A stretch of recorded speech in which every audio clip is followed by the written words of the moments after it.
Bem-vindos a mais um vídeo.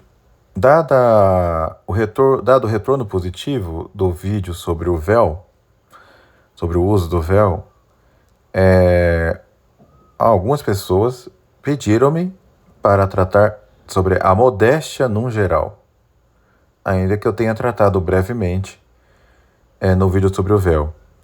E até mesmo um sacerdote católico tradicional entrou em contato comigo sugerindo que um vídeo sobre a modéstia seria importante, pelo menos para os que me seguem, e que seria muito agregador, tá?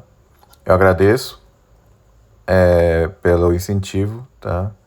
Ao padre Carlos dos Santos, do seminário El Retiro Mater Dei da Argentina. Agradeço muito a ele. Afinal, um elogio de um padre é muitíssimo motivador. Pois bem, então cá estamos tratando sobre a modéstia. Primeiramente, eu já dei o argumento de razão para a modéstia, tá? Baseado no artigo do padre Belmont, Herbert Belmont, que fundamenta-se no seguinte: o rosto, a face e as mãos são as partes que podemos deixar expostas, principalmente, justamente porque expressam mais perfeitamente a nossa potência racional. O rosto, por onde sai a voz da nossa boca, que recebe as imagens pelos olhos, que a gente expressa alegria, tristeza, etc. O rosto expressa, tá, as nossas potências superiores. O rosto consegue comunicar diversos sinais, tá? A cabeça no geral, na verdade, tá?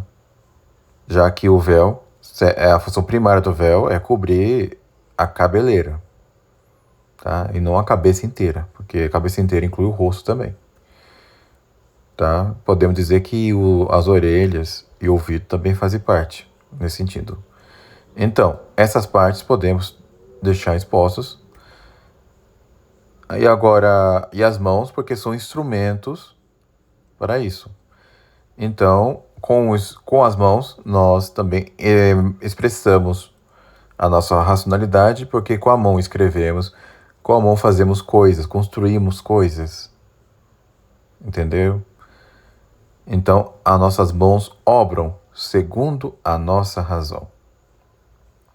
Estes são os argumentos de razão em prol da modéstia, que é manifesto não apenas entre na cultura católica de antigamente, porque hoje é um desastre, tá? Mas vemos isso manifesto em diversas culturas do mundo, que ainda preservam suas tradições mais perfeitamente. Nós vemos isso, por exemplo, entre os hindus, entre os muçulmanos, entre os judeus, entre outras sociedades pagãs que ainda zelam de alguma maneira pela lei natural. Basta ver isso na China, no Japão, e que onde as pessoas se vestem menos são justamente as sociedades mais atrasadas. Isso inclui diversas partes da Índia também, tá? Onde a vestimenta não é tratada com zelo, tá? Alguns lugares são, outros não. Vemos nas sociedades indígenas e aborígenes, etc. Veja que são sociedades mais atrasadas, e por serem mais atrasadas, eles não, digamos assim, se vestem adequadamente. Isso quando se vestem, né? Então, as sociedades mais civilizadas são as sociedades onde as pessoas se vestem melhor. Agora, por que assim é? Porque as outras partes do corpo que não são o rosto e as mãos são as partes do corpo que temos em comum com os outros animais, especialmente as partes reprodutivas, tá? E a parte excretora, tá?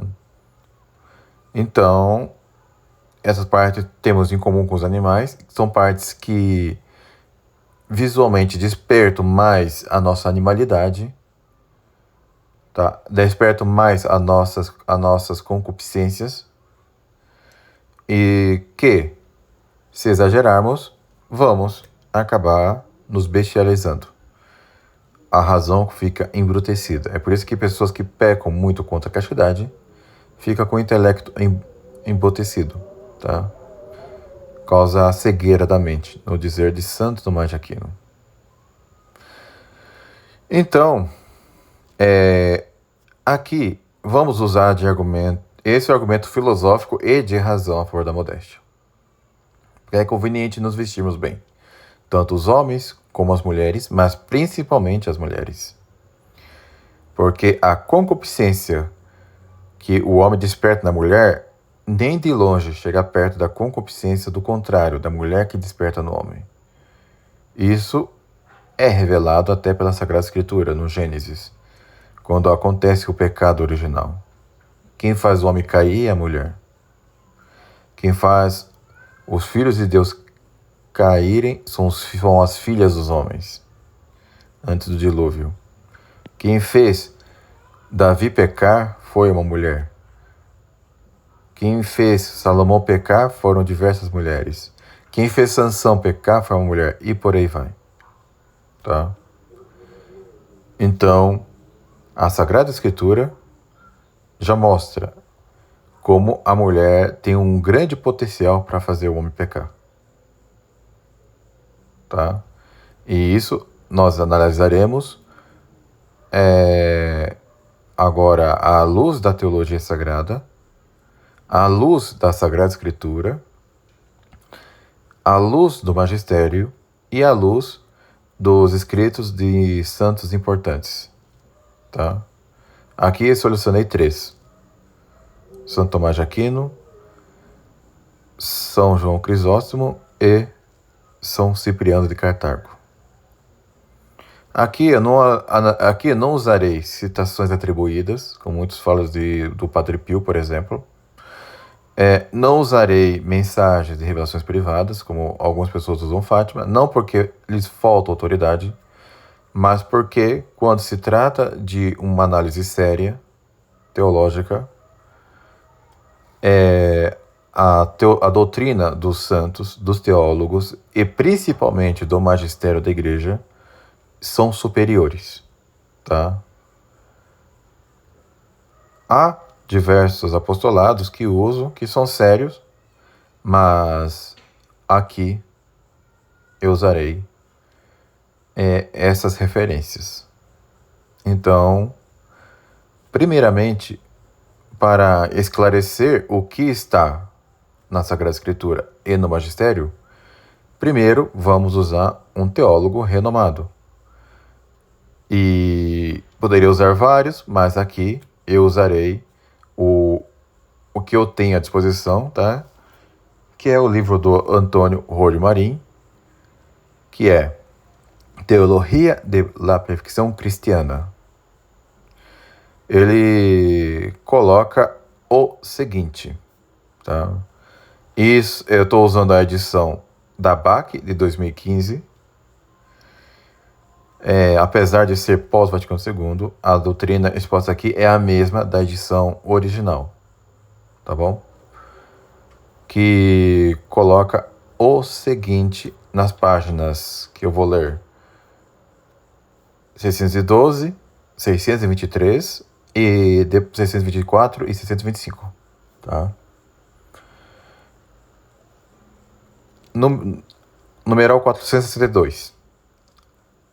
A modéstia é uma virtude derivada da temperança, que inclina o homem a comportar-se nos movimentos internos e no aparato exterior de suas coisas, dentro dos justos limites que correspondem ao seu estado, engenho e fortuna. Ou seja, assim como a temperança modera o apetite dos deleites do tato, que são os mais difíceis de moderar, E a mansidão modera a ira, e a clemência o apetite de vingança.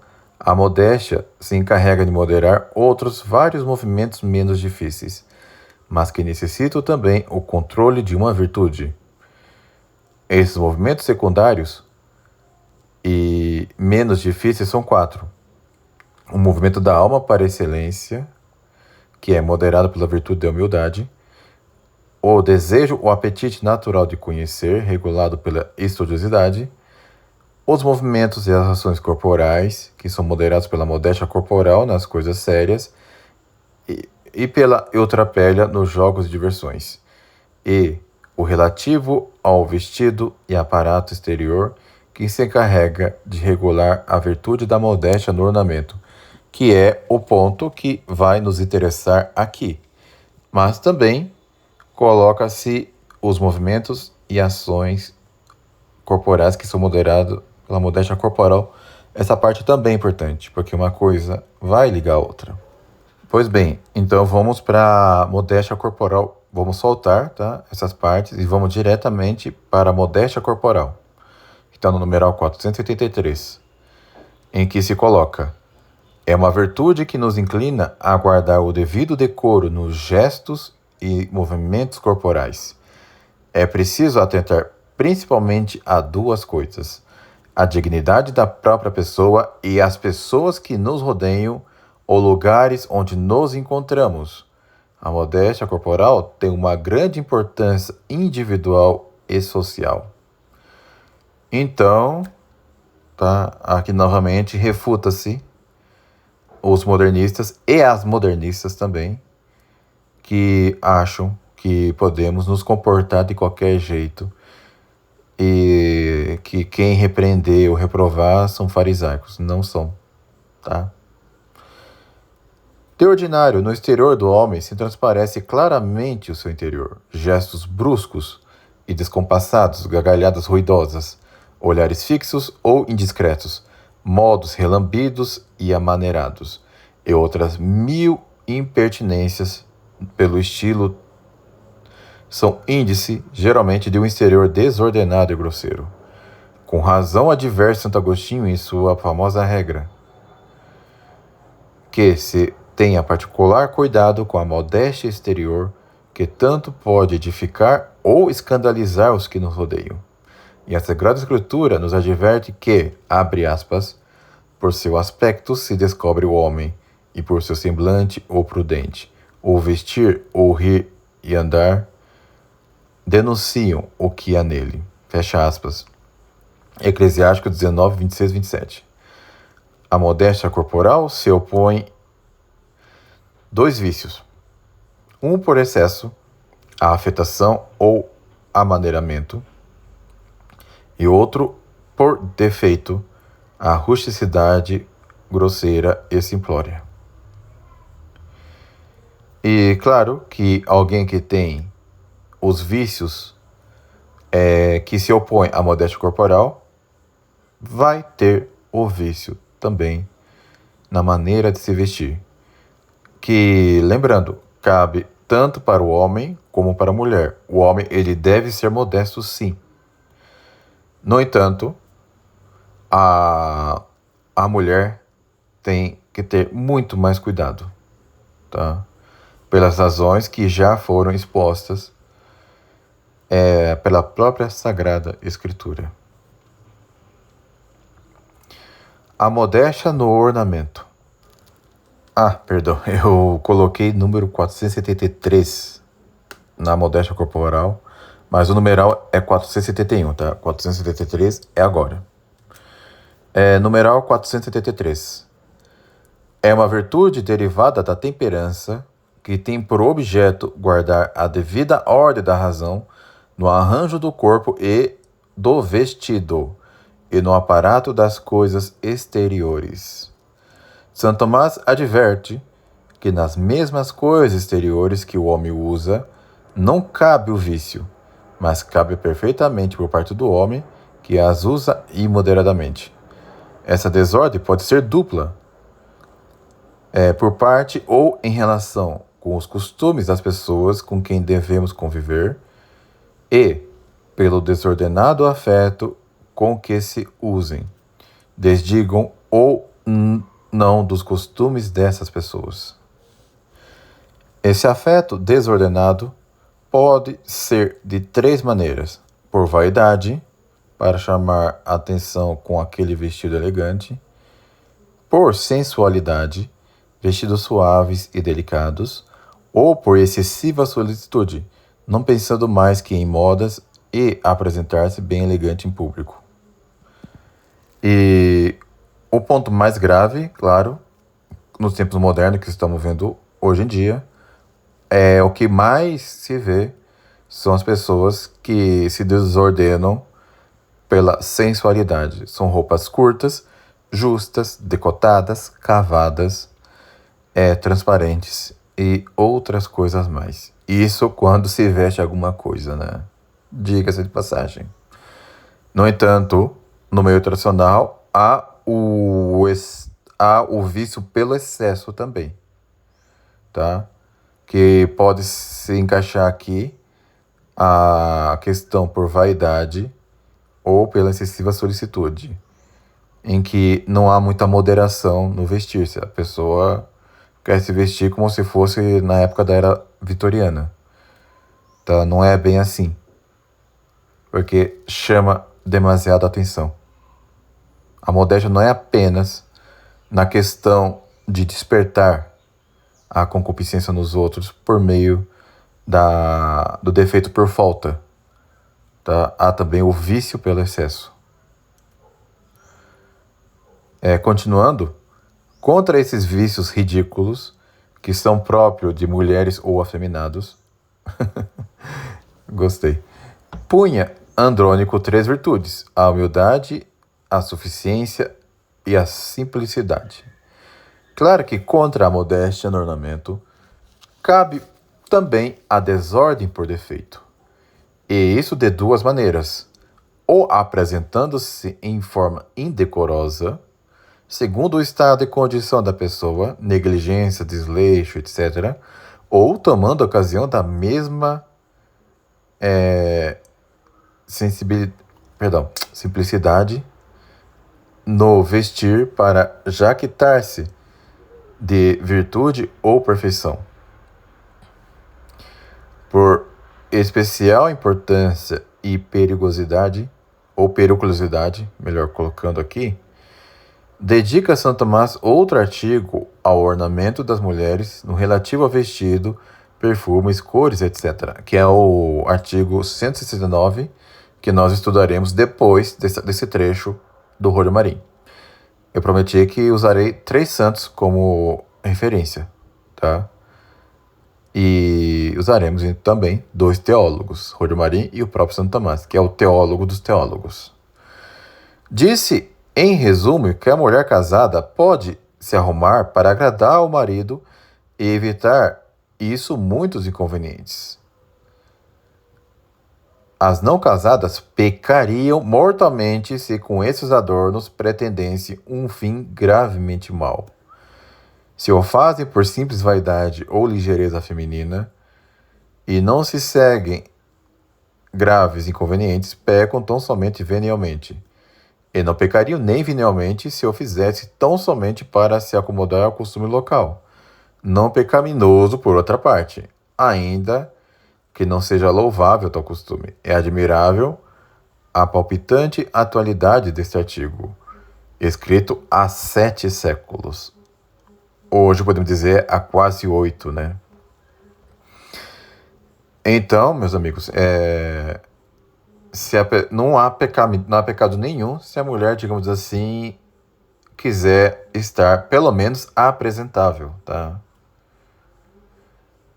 A vaidade pura e simples é pecado venial, que deve ser evitado, tá? Mesmo a preço de morte. E peca gravemente se a intenção é despertar paixões desordenadas no próprio homem. Tá? É o que acontece quando se usa roupas muito justas, muito curtas, etc. Com isso, termina a matéria relativa à temperança e virtudes derivadas e de todo o tratado do cristão. Mas antes de passar a outro assunto, digamos duas palavras sobre o dom do temor, que, sim, esse ponto já não nos interessa tanto. Hoje é sobre a modéstia, tá? É o que vamos estudar aqui. Então, vamos ver o que Santo Tomás tem a nos dizer na questão 169, que são apenas 2 artigos, tá?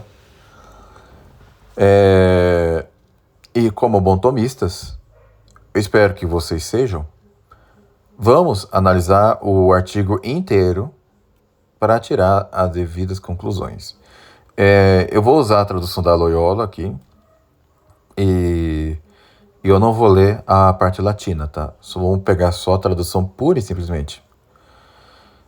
Artigo 1º da questão 169, da segunda secunde, que é o Manual de Teologia Moral por Antonomasia, tá? Todos os manuais de teologia moral são baseados na segunda da Suma Teológica. É o maior tratado e o mais completo e o mais perfeito tratado de teologia moral de todos os tempos. Artigo 1º. Pode haver virtude e vício na apresentação exterior? Quanto ao primeiro artigo, assim se procede. Parece que na apresentação exterior não pode haver virtude e vício. Primeira objeção. Com efeito, essa aparência não a temos por natureza, tanto que varia conforme o tempo e o lugar. Por isso Agostinho escreveu, abre aspas, entre os antigos romanos era vergonhoso trajar túnicas, talares e de mangas largas. Hoje, ao contrário, seria vergonhoso homens bem-nascidos não as trajarem.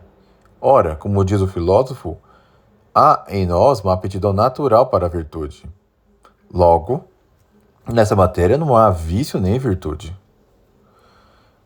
Segunda objeção, além disso, se existisse virtude e vício no aparato exterior, o exagero e a deficiência quanto seriam necessariamente viciosos. Ora, o cuidado excessivo com a própria aparência não parece vicioso, pois até os sacerdotes e os ministros do altar usam, no ministério sagrado, vestes preciosíssimas. Pois é, meus amigos, tem coisa mais linda, né, que ver um sacerdote, um ministro digno, usando uma casula romana, toda bordada, com partes brilhantes, ou um bispo rezando seu pontifical, em certos momentos colocando a mitra, segurando o báculo. É coisa mais linda do mundo, né?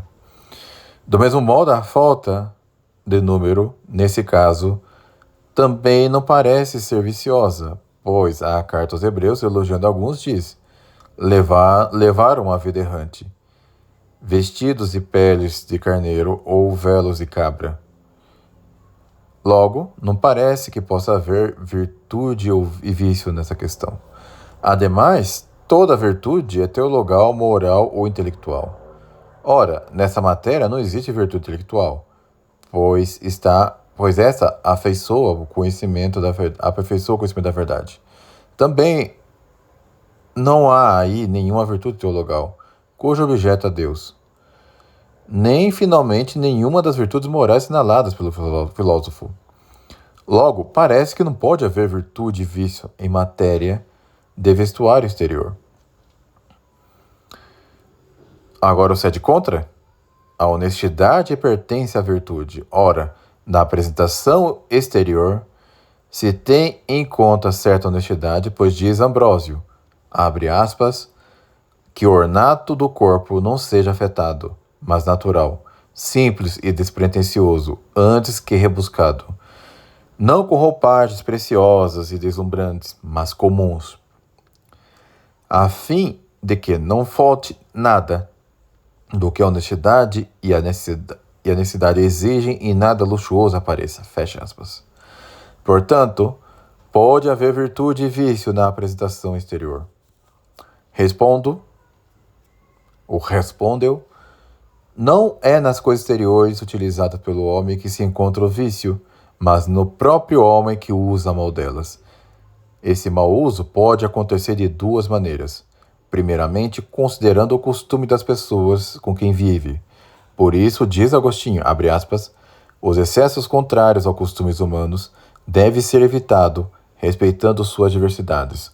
Uma convenção estabelecida numa cidade ou num povo por costume ou por lei não deve ser violada pelo capricho de um cidadão ou de um forasteiro, pois toda parte em desarmonia com o seu todo é uma aberração. Fecha aspas. Em segundo lugar, o mau uso dessas coisas, da aparência exterior, pode vir também de uma descontrolada afeição a elas por parte do usuário, levando-o por vezes a utilizá-las de modo sensual demais, esteja ele em de acordo ou em desacordo com costumes locais. Por isso, recomendo a Agostinho, abre aspas, não se deve usar nada com paixão, pois esta não só ofende perversamente o costume daqueles que entre os quais se vive, como também, ultrapassando-lhes muita vez os limites, manifesta com rompantes escandalosos um descaramento antes escondido sob o véu de costumes públicos. Ora, essa afeição desordenada pode manifestar seu exagero de 3 formas. Agora, continua Santo Tomás, né? Primeiro, quando se busca prestígio social mediante um modo refinado de vestir e de enfeitar-se. Por isso diz o Gregório, julgam alguns que não é pecado usar um vestuário fino e precioso, mas se não o fosse, jamais a palavra de Deus teria dito que o rico, atormentado no inferno, estivera vestido de linho fino e de púrpura, pois ninguém traja roupa preciosa, isto é, superior à sua condição, senão por vanglória. Fecha aspas. Esse é para quem gasta grande parte do seu dinheiro comprando coisas de grife que não condizem com o seu estado social. Imagine alguém que ganha 2 salários mínimos ou 13 e quer ficar usando roupas da, sei lá, da Louis Vuitton, Dolce & Gabbana e Chanel e por aí vai. Uma coisa é um rico, um milionário usar as roupas de grife. Outra coisa é alguém que gasta boa parte do salário com coisa que não condiz com o seu status social. Continuando, outra manifestação dessa exagerada preocupação com a roupa acontece quando nisso buscam os prazeres do corpo. Vendo na roupa um atrativo para tais prazeres. Não só precisando aqui, é o que a roupa revela, digamos assim, né? Uma calça justa vai revelar as curvas de uma mulher. Ou usando blusas de alcinha. Os homens a mesma coisa, viu? Não deve usar roupa, digamos assim, muito reveladoras para despertar concupiscência nas mulheres. E finalizando, e a terceira manifestação seria a preocupação exagerada com a roupa, ainda que não interfira em nenhuma finalidade má. Continuando, sim. Quando a pessoa exagera, digamos assim, por exemplo, mulheres que perdem horas vendo o que usar, tá? Sendo que cobrindo o corpo honestamente é o suficiente. Estando apresentável já é o suficiente. A essa tríplice desordem, Andrônico opõe 3 virtudes relacionadas com a apresentação externas. Uma é a humildade, que exclui a busca da glória, e segundo ele, abre aspas, não se excede em gastos e enfeites, fecha aspas. Outra virtude é o contentar-se com o suficiente, o que exclui a busca da afetação. Abre aspas, é o hábito de satisfazer com o necessário e que determina o que é conveniente para se viver, fecha aspas. De acordo com a palavra do apóstolo, abre aspas, se temos alimento e vestuário, contentar-nos-emos com isso. 1 Timóteo 6,8. E, por fim, tende à simplicidade com que exclui a preocupação exagerada com essas coisas, e que ele define como, abre aspas, o hábito pelo qual nos contentamos com o que nos é dado, fecha aspas. Olhando agora a questão pelo lado da deficiência, podemos distinguir duas desordens segundo o afeto. A primeira por negligência, quando não se tem cuidado nem diligência em se vestir corretamente. Por essa razão, o filósofo Aristóteles diz que é rebaixamento, abre aspas, diz que é relaxamento, abre aspas, deixar o manto arrastar-se pelo chão sem nenhum empenho por levantá-lo, fecha aspas. A segunda é o que se vangloria com essa mesma falta de cuidado com a aparência. Por isso, Agostinho diz que, abre aspas, pode haver vaidade não só no brilho e no luxo dos ornatos do corpo, mas até numa apresentação negligente e degradante, entanto mais perigosa quanto procura nos enganar, sob o pretexto do serviço a Deus, fecha aspas. É o vestir-se que nem um mendigo, tá? Para querer chamar a atenção. Aliás, eu acho que é o meu defeito esse daí, diga-se de passagem. Mas vamos continuar. E o filósofo diz que, abre aspas, tanto o excesso quanto a deficiência dizem respeito à jactância, fecha aspas. E, respondendo às objeções, quanto ao primeiro, portanto, deve dizer-se que o vestuário não seja algo natural em si mesmo, contudo, é a razão natural moderá-lo. E assim, somos, abre aspas, naturalmente inclinados a assumir essa virtude, fecha aspas, que modera a nossa apresentação exterior. Quanto ao segundo, deve dizer que as pessoas revestidas de dignidade, como também os ministros do altar, usam hábitos mais preciosos que os demais, não para a glória pessoal, mas para acentuar a excelência do seu cargo ou do culto divino. Estão vendo aí, senhores modernistas? Não venham com essa de que os paramentos são simples para mostrar a humildade. O culto é para Deus, tá? A casula, aquela casula bela que os padres tradicionais usam, bordadas, brilhantes, com seu manípulo, tá? O bispo com sua mitra, o padre com seu barrete. Tudo isso é para o agrado de Deus, para a glória de Deus, para manifestar a dignidade do cargo, porque ali estão os ministros que transformam o pão e o vinho no próprio Deus. Tá? Continuando, nada, portanto, de errado nesse caso. O Agostinho diz, abre aspas, todo aquele que no uso das coisas exteriores sai fora dos limites habituais das pessoas e de sua convivência, ou tem algo a representar, ou quer satisfazer a própria vaidade, pois o uso disso para a sensualidade ou para a ostentação. Pode haver também o pecado por deficiência nessa matéria. Mas nem sempre pega quem se veste pior que os outros. Cai certamente no vício da superstição quem o faz por jactância ou soberba, julgando-se superior aos demais. Se, porém, assim procede para mortificar sua carne ou humilhar seu espírito, praticará a virtude da temperança. Isso escreve Agostinho. Quem se serve das coisas exteriores com costumes mais sóbrios que o das pessoas com quem vive, ou é temperante ou é supersticioso, fecha aspas.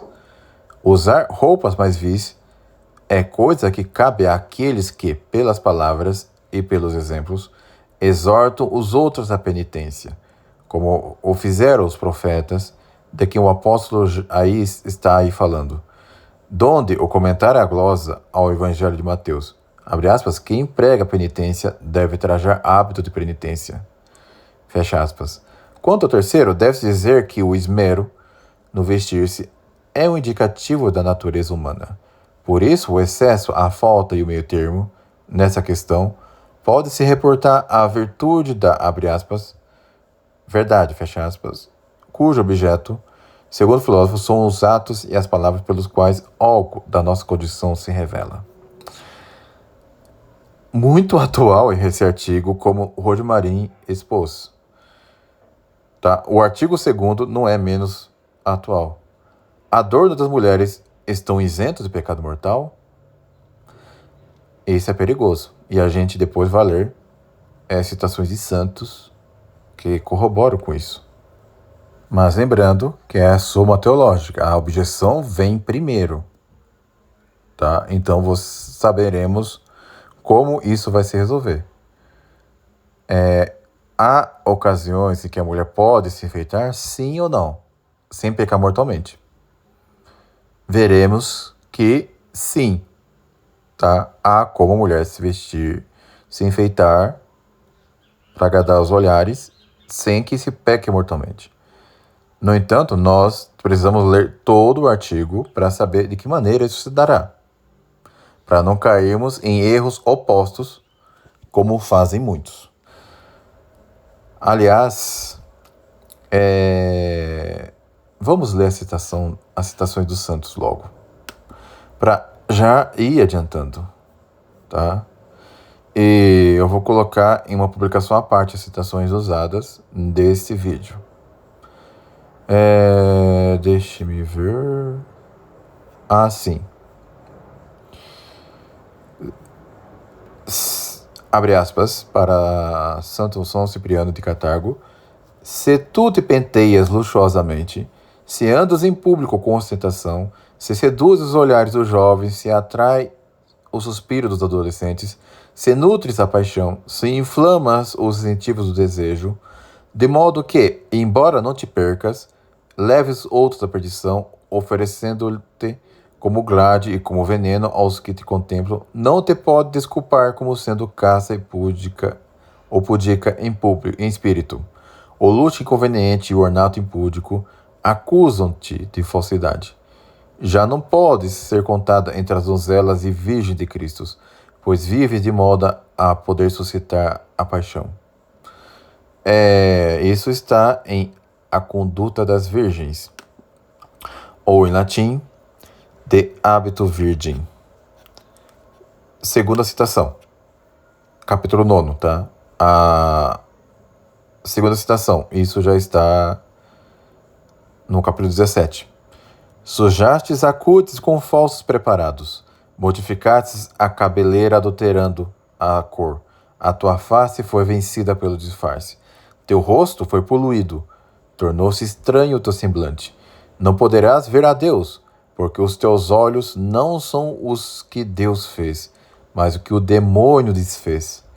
Tu seguistes e imitaste os vermelhos e tingidos os olhos da serpente. Ornada a custa do teu inimigo, arderás juntamente com ele. São João Crisóstomo.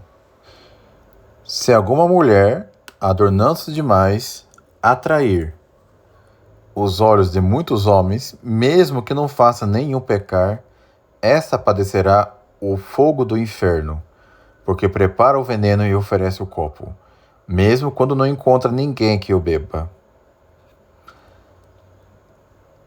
São João Crisóstomo novamente. De resto, ficamos admirando as riquezas, a beleza dos corpos e outras coisas que não nos interessam, como aqueles escravos dão atenção aos mágicos mendicantes, e em seguida, ao voltarem tardiamente, sofrem em casa os piores castigos. Muitos, na verdade, abandonam o caminho proposto e seguem a outros que se portam indignamente. Não procedamos dessa maneira, porque fomos enviados a muitas tarefas urgentes, e se prepararmos descuidosos, ficando boquiabertos para bagatelas e gastando inutilmente o tempo, sofreremos os piores castigos. As citações estarão aí, tá? A primeira de São João Crisóstomo foi no comentário ao Evangelho segundo São Mateus, homilia 17, número 2. E agora é comentário à Epístola de São Paulo. A comentário às Epístolas de São Paulo, tá? Homilia 4, 27. Então vamos continuar aqui a leitura do segundo artigo da Suma Teológica. Retornando a Santo Tomás.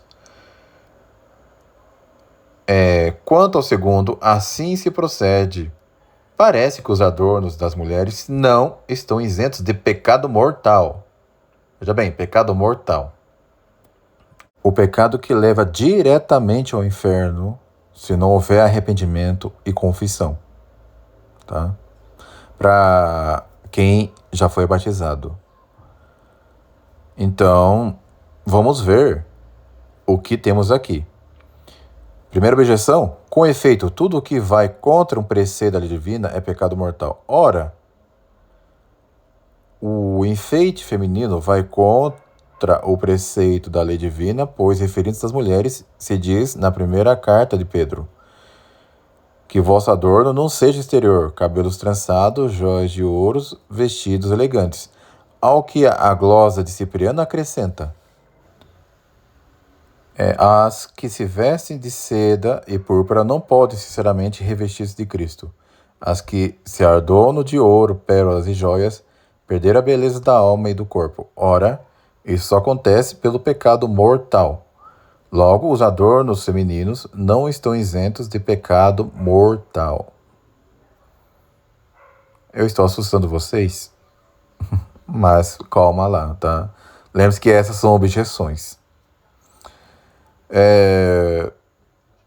Além disso, diz Cipriano, abre aspas, penso que devem ser advertidas não só as virgens ou as viúvas, mas também as casadas e todas as mulheres, sem exceção, para que não adulterem de modo algum a obra criada por Deus, usando tinturas loiras, pós escuros ou carmim, ou qualquer outro preparado que mude os traços naturais do corpo, fecha aspas. E a seguir, ajunta, agem contra Deus quando se esforçam por reformar o que ele formou. Isso contraria a obra divina. É uma traição à verdade. Não poderás ver a Deus se teus olhos não são como que Deus fez, e sim como o diabo deformou. É o que eu li agora há pouco, mas com uma outra maneira de tradução. Se te deixasse enfeitar pelo inimigo, com ele também exagerarás. Veja só. Ora, isso também não se dá sem pecado mortal. Logo, os adornos femininos não são isentos de pecado mortal. Ora, Ademais, assim como não convém à mulher usar roupa masculina, também não lhe convém ataviar desordenadamente. Ora, o primeiro procedimento é pecado, pois o livro de Deuteronômio diz: uma mulher não usará veste de homem, o homem não se vestirá com roupas de mulher, fecha aspas. Logo, parece que os adornos exagerados das mulheres também são pecado mortal. Então, meus amigos, eu só li essas partes aqui para mostrar que nem todo enfeite é pecado mortal. Lembre-se que são 3 objeções que depois vão se refutar. Justamente por conta da má compreensão do que é a modéstia. Sede contra. Em sentido contrário, nesta ordem de ideias, também pecariam mortalmente os artesãos que fabricam tais ornamentos. Respondo.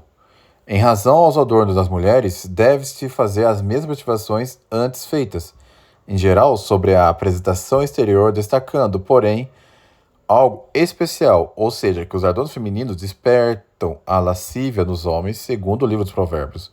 Eis que essa mulher lhe vem ao encontro, trajada qual prostituta, toda insinuação, fecha aspas. No entanto, pode a mulher licitamente empenhar-se por agradar ao marido, para evitar que ele, desdenhando-a, venha a cair em adultério. Por essa razão, se diz na primeira carta aos Coríntios, a mulher casada preocupa-se com as coisas do mundo. Ela procura como agradar ao marido, fecha aspas. Portanto, se a mulher casada se enfeita para agradar ao marido, pode fazê-lo sem pecado. Mas as que não têm marido, nem os quer ter, e vivem em celibato, não podem, sem pecado, querer agradar aos olhos dos homens, para licitar concupiscência, porque isso seria incentivá-los a pecar. Então, meus amigos, mulher casada não pode se enfeitar para agradar os olhares dos outros homens. Tá? Continuando, se, pois, se enfeitarem com essa intenção de provocar os outros a concupiscência, pecam mortalmente. Se o fizerem, porém, por leviandade, ou mesmo por um desejo vaidoso de aparecer, nem sempre será pecado mortal, mas às vezes venial, como já exposto por Roger Marim. Diga-se o mesmo, aliás, a respeito dos homens. Homens também não podem fazer isso, tá? Por isso, escreve Agostinho, abre aspas, sugiro-te que não te precipites em proibir enfeites de ouro ou vestes preciosas, a não ser aos que, não sendo casados nem querendo sê-lo, deveriam pensar em como agradar a Deus. Quanto aos outros, eles pensam nas coisas do mundo. Os maridos como agradarão as esposas, as mulheres como agradarão aos maridos, sempre com a ressalva feita pelo apóstolo, a saber, nem as mulheres casadas convém trazer os cabelos descobertos, fecha aspas. Nesse caso, porém, ainda é possível que algumas mulheres fiquem isentas de pecados se não agirem por vaidade, mas por um costume contrário, embora não recomendável. Então, assim, vamos responder às objeções. Quanto ao primeiro, portanto, deve dizer-se, como diz a glosa nesse mesmo lugar, as mulheres dos que passavam tribulação desprezaram os maridos e, para agradarem aos outros, se enfeitaram com capricho, e é esse procedimento que o apóstolo condena, fecha aspas. Cipriano fala da mesma coisa, mas não proíbe as mulheres casadas de se arrumar para agradar aos esposos, a fim de não lhes dar a ocasião de pecarem com outras. Daí a palavra do apóstolo, abre aspas, quanto às mulheres, tenham um traje decente, adorne-se com pudor e modéstia, sem tranças nem joias de ouro, ou pérolas, ou vestidos suntuosos, fecha aspas. Entende-se por aí que o adorno feminino sóbrio e moderado não é proibido, mas o exagerado, despudorado e indecente. Quanto ao segundo, deve dizer que os disfarces femininos de que fala Cipriano são uma espécie de mentira que não pode se esquivar do pecado. Razão, porque diz Agostinho, pintar-se para parecer mais corada ou mais branca é falsear a realidade. Isso vale para quem pinta o cabelo também. Tenho certeza de que os próprios maridos não querem se deixar enganar dessa forma. E são eles o motivo pelo qual se permite e não se impõe às mulheres que se enfeitem, fecha aspas. Mas enfeitar-se nem sempre constitui pecado mortal, mas só quando é por luxúria ou por desprezo a Deus. Razão a que Cipriano se refere. Importa, contudo, considerar que não é a mesma coisa fingir uma beleza que não se tem e esconder um defeito proveniente de alguma causa, como uma doença ou outra coisa qualquer. Nesse caso, nada há de errado, pois, segundo o apóstolo, quanto menos decentes são os nossos membros, mais decentemente os tratamos, fecha aspas. Isso resolve um problema moral. Por exemplo, com respeito à cirurgia plástica. É lícito fazer sim ou não?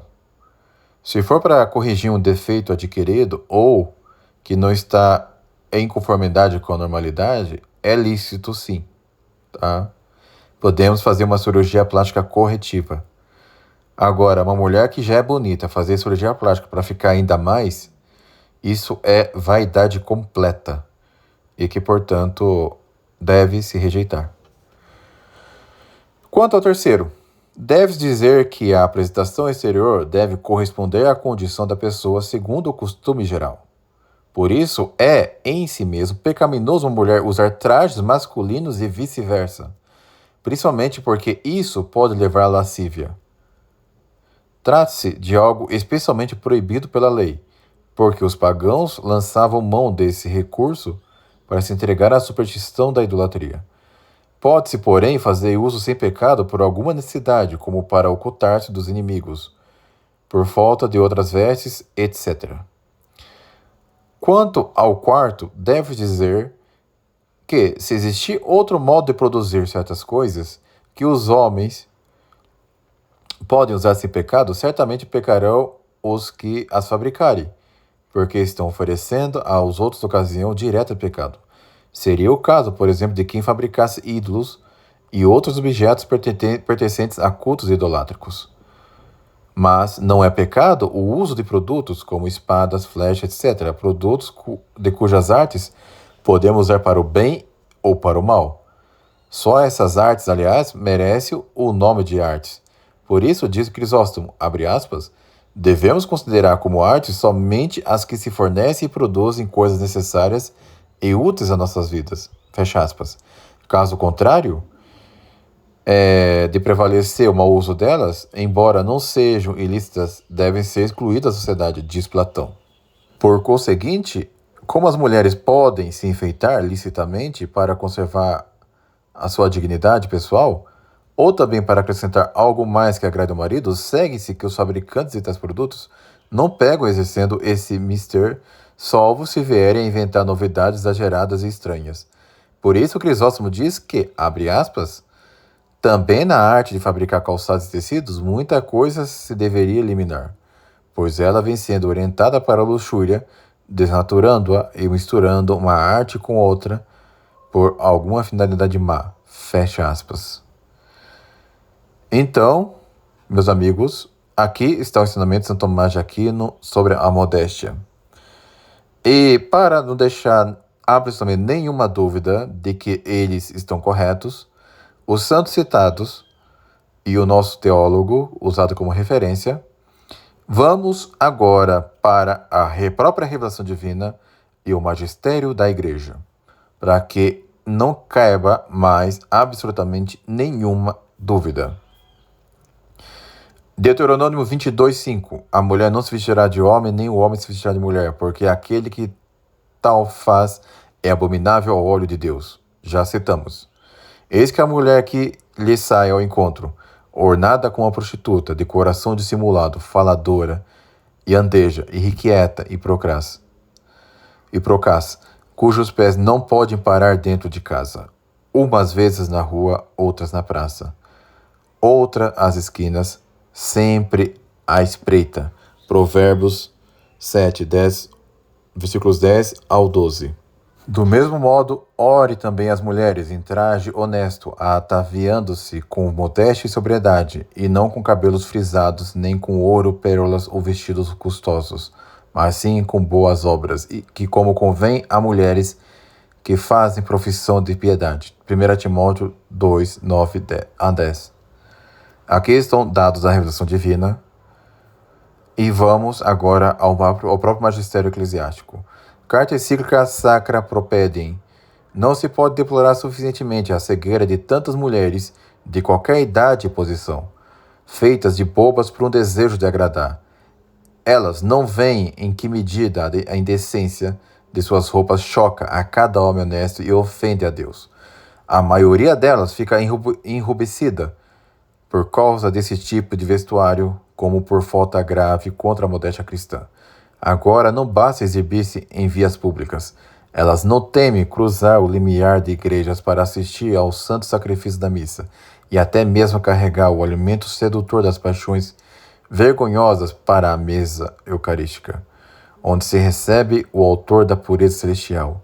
E nem vamos falar das danças exóticas e bárbaras, recentemente importadas para os círculos da moda, uma mais chocante que a outra. Não se pode imaginar nada mais adequado para banir todos os resquícios de modéstia. Fecha aspas. Sua Santidade Pio XII, a locução As Meninas da Ação Católica, 22 de maio de 1941. O bem de nossa alma é mais importante que o nosso corpo. Nós temos que preferir o bem-estar espiritual de nosso próximo ao nosso conforto corporal. Se certo tipo de vestimenta constitui uma ocasião grave e imediata de pecado e põe em perigo a salvação de sua alma e de outros, é seu dever desistir de usá-lo.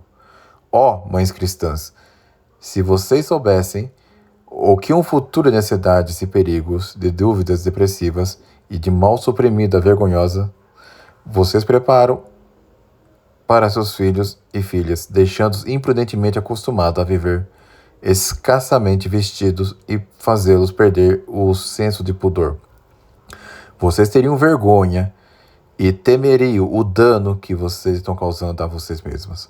os danos que vocês estão causando às crianças que o céu confiou a vocês para serem educados como cristãs. Peguei uma tradução tanto perfeita, né? Por usar vocês em lugar de vós.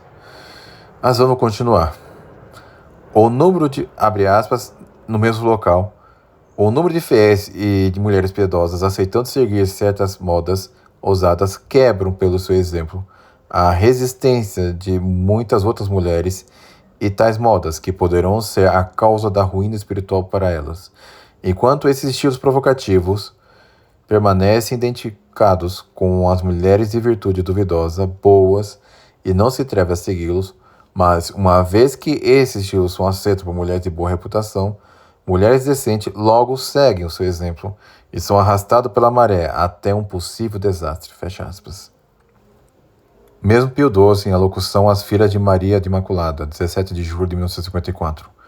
Agora, muitas meninas não veem nada de errado em seguir certos estilos desavergonhados. Assim como muitas ovelhas, elas certamente ribuceriam se pudesse adivinhar a impressão que elas causam e o sentimento que despertam em que as vê. Fecha aspas. E agora, citando um bispo diocesano católico, Dom Antônio de Castelmayer, na disposição diocesanas para preservar a integridade da fé e dos bons costumes, Boletim Diocesano número 69, setembro de 1987. Nas igrejas, associações religiosas de apostolado e com mais forte razão para receber os santos sacramentos, não se permite aos homens estar de bermudas e ou com o peito descoberto, às senhoras, senhoritas e meninas, o traje de pantalonas, calças, né? Ou simplesmente calças mais próprias para os homens. A diferença marcante no modo de vestir-se entre o homem e a mulher tem fundamentos na Sagrada Escritura e auxilia a que cada sexo se compenetre de seu munus específico na sociedade. Aliás, o vestido com mangas e sem decotes e de saia decente, único a ser tomado em consideração, está mais de acordo com o recato próprio da mulher. A influência da maneira de vestir-se sobre a mentalidade e o costume é de observação geral, já a própria Sagrada Escritura o consignava. Na revista Ere et Odi, número 10, de junho de 1974, o próprio bispo diz o seguinte: porque o corpo humano saiu perfeito das mãos divinas, não se segue que o homem não o tenha deformado. Lembre-se do pecado original. Ora, a Sagrada Escritura e a doutrina católica ensinam que o pecado alijou do homem, além da graça, o dom da integridade. Ao perder esse dom da integridade, sentiu o homem a desordem dos sentidos rebelados contra a razão. Sentiu e percebeu as consequências. Tentou desviá-las com uma tanga de folhas de figueira. Foi quando, compadecido da miséria humana, Deus interveio, fazendo para os nossos primeiros pais túnicas de pele. Fê-las e ele mesmo os cobriu. Por fidelidade a Nosso Senhor, a Igreja se ocupou da modéstia no trajar, ditando as mesmas normas sobre o assunto. Então, meus amigos, segue-se que o homem deve estar vestido decentemente, sem mostrar muito o corpo, com calças e camisas decentes, e as mulheres também. Ainda que, podendo não ser exatamente pecado usar calça, é muito mais conveniente que se use saia, tá? Porque a saia é o próprio vestido da mulher, e não calça. Porque a calça é uma vestimenta propriamente masculina. Então, cuidemos do nosso vestir, cuidemos dos nossos gestos. Sejamos todos modestos para melhor agradar a Deus. Então, assim encerro o vídeo sobre a modéstia. E eu espero que vocês tenham gostado do assunto, tá? Espero que todos esses dados tenham servido. Deixarei na descrição esse opúsculo de São Cipriano, tá? E também as citações usadas estarão na aba da comunidade. Eu espero que tudo isso tenha sido tudo isso tenha sido útil para vocês. Considere assinar o canal para acessar conteúdos exclusivos. Hoje teremos uma análise, a continuação da análise da Suma contra os Gentios. E considere também ajudar o canal de alguma outra forma, para quem quiser ser mais generoso. Siga-me nas redes sociais. E fique com Deus e até um próximo vídeo.